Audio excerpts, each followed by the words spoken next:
మనం చూడబోయే సైట్ వచ్చేసి 18 గుంటల సైట్ సార్. ఇది మంచి మనకు pure red soil sir. Square లో ఉంది బిట్ వచ్చేసి ఇది సార్.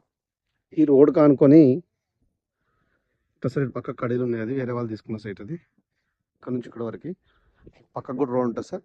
ఈ రోడ్డు నార్త్ ఫేస్ లో ఉంది సైట్కి వచ్చేసి. అటు పక్కకు కూడా రోడ్ అది ఈస్ట్ ఫేస్ లో ఉంటుంది సార్. ఆ రోడ్ మనకు కనపడేది విలేజ్ సార్. అది విలేజ్ కి దగ్గరగా 18 గుంటల సైట్ సార్. ఇది ప్యూర్ రెడ్ సాయిల్ భూమి, స్క్వేర్ లో ఉంది సార్ సైట్ వచ్చేసి. మనకి ఊరుకు దగ్గరగా ఉంది సార్. ఇది విలేజ్ కి దగ్గరగా ఉంది మనకి. మనకు బీటీ రౌండ్ నుంచి ఒక ½ కిలోమీటర్ డిస్టెన్స్ ఉంటుంది సార్ సైట్ వచ్చేసి. ఇది ఈ సైట్ వచ్చేసి మనకి సిద్దిపేట డిస్ట్రిక్ట్ లో ఉంది సార్. ఇది మనకు ఈ సైట్ సిద్దిపేట నుంచి 25 కిలోమీటర్ డిస్టెన్స్ లో ఉంటుంది సార్. ఇది